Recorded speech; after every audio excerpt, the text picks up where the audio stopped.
Thomas and friends, making tracks to great destinations.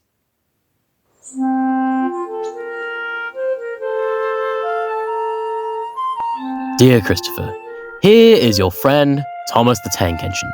He wanted to come out of his station yacht and see the world. These stories tell you how he did it.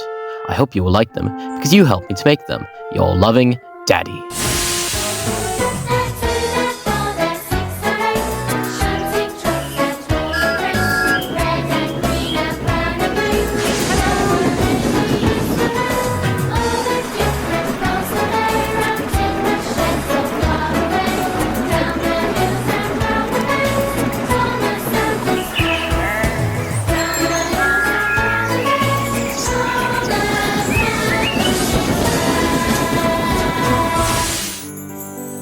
The island of Sodor is surrounded by beautiful blue seas. It has fields of green and sandy yellow beaches. There are rivers, streams, and lots of trees where the birds sing. There are windmills and a coal mine and docks where visitors to the island arrive. The island also has lots and lots of railway lines. Who's that puffing down the tracks? It's Thomas. Hello, Thomas. Hello, everybody.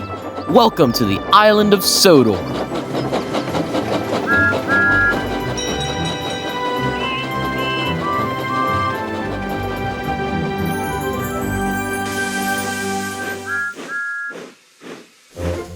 Today on the island of Sodor, a storm rages across the island.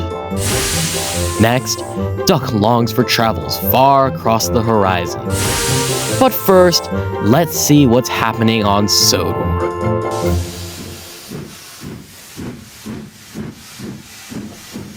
Henry the Green Engine has lived on the island of Sodor for many years.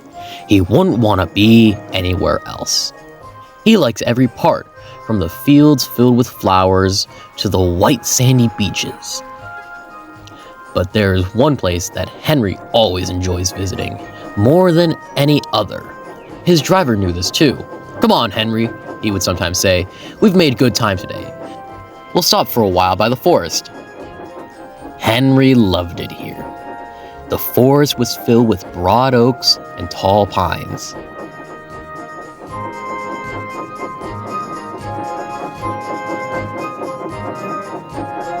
Henry could well remember the day that he and Toby brought some new trees to be planted, and Terrence and Trevor helped haul them into place. Now, he can see the trees growing amongst the others on the hillside. Henry always felt better for being here. He really couldn't explain why, but his driver understood.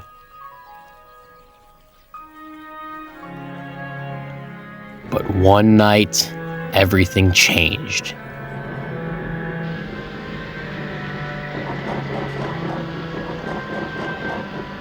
The engines were resting in the sheds, listening to the storm outside. "Listen," said Thomas. "Can you hear a strange whistling sound?" "It's the wind blowing outside of our shed," replied Toby. "But I've never heard it like this before." "Do you know," added James, "if Gordon wasn't here now, I'd say it was him thundering by with the express." All the engines laughed, except for Henry. "I hope the wind doesn't harm the forest," he said. By morning, the fierce winds had gone, but the damage was done. Henry's driver came to see him in the yard. "Trees have fallen onto the line," he said. "We must help clear the tracks." Donald set off with the breakdown train, and Henry followed.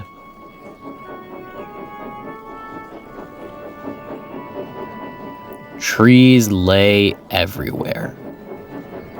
The hillside now looked so bare. Henry felt sad. "What will happen to all the animals who live here?" he thought.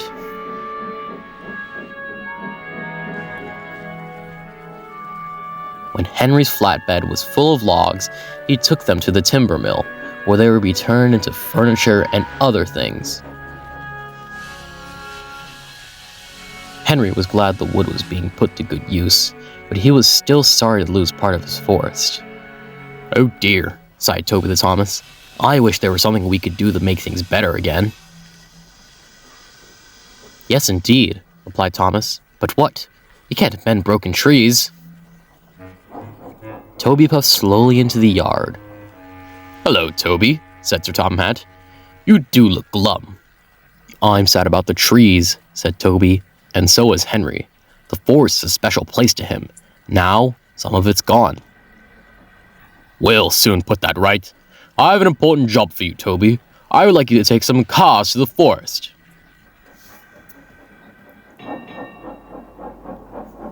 When those cars soon arrived, Toby was delighted.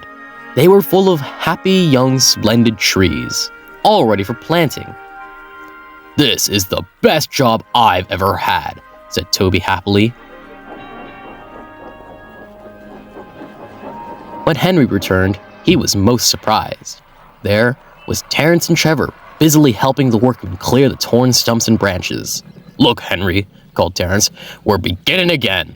The hillside will look better than ever before. You'll see."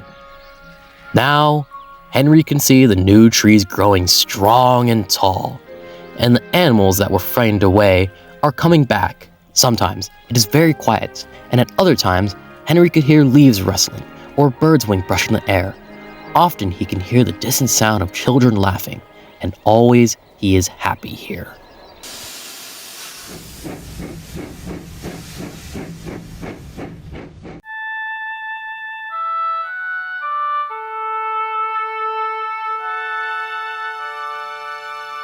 Picture a land where the sky is so blue, a storybook land of wonder, a magical island just waiting for you. Island of Sodor will make your dreams come true. Imagine a place where the sun always smiles, the valleys are green as can be. The friends that you love all are waiting for you. Island of Sodor will make your dreams come true. Children, follow the dream to a land of make-believe. The island of Sodor, magical land where dreams come true. Follow the road that leads to your dream, over the hills and mountains. Look for the skies with stars in their eyes. Island of Sodor will make your dreams come true. Children, follow the dream to a land of make-believe. The island of Sodor, magical land where dreams come true.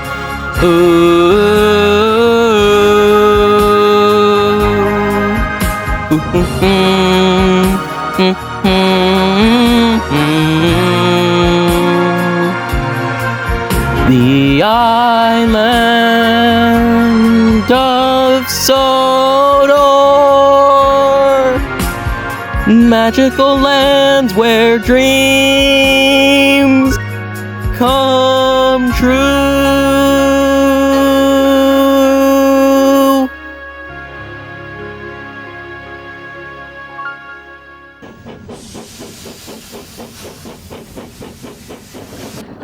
Percy and Duck like working at the harbor by the sea. On a clear summer's night, there is no better place to be.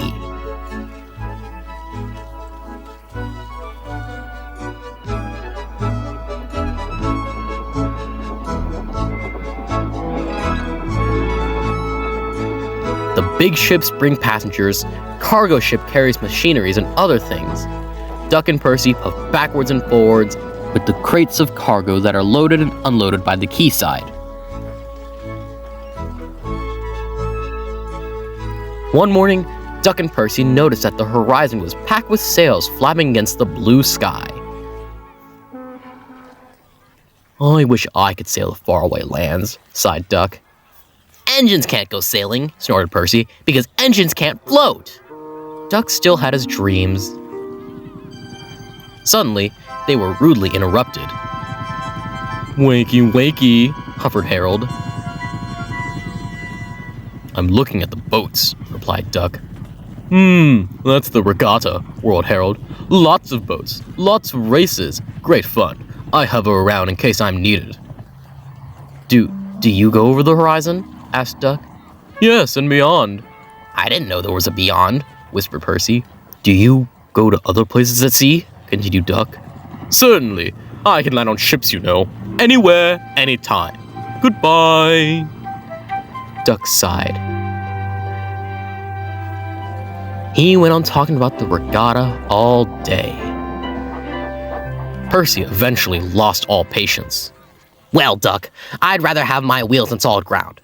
Our rails can take us to all the places we would ever want to see." "That's an emergency," called Duck's driver. "I'll check with the harbor master." He returned with bad news.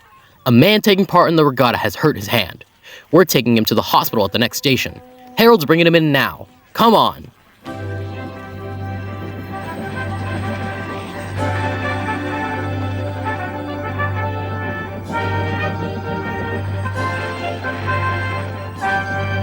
"Good to see you again, Duck," whirled Harold as he landed carefully onto the platform. The man was gently helped to safety. "My job is to stay at sea in case of another emergency. Otherwise, I would take this gentleman to the hospital myself. Must fly. Goodbye." Duck set off on his journey. Soon, he was steaming well, and his wheels were thundering along the tracks.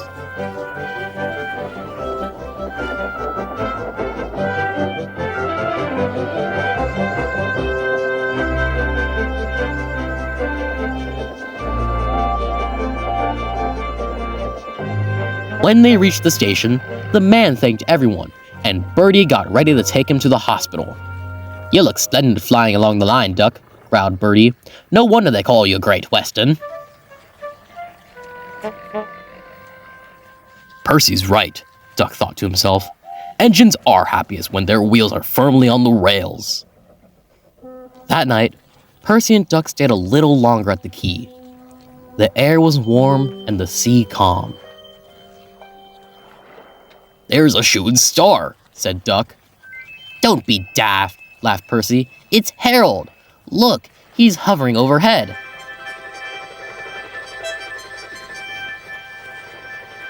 Something fluttered down towards Duck. His driver caught it. "It's a flag from the regatta. Harold's giving it to you as a present, Duck." "That was kind of Harold," whispered Duck. "He may have whirly arms instead of wheels, but he seems to understand just what an engine needs." Duck still wonders about the lands beyond the horizon, but he enjoys being with friends most of all, and I think that he knows that sometimes the best travels are those we can only dream about. Don't you?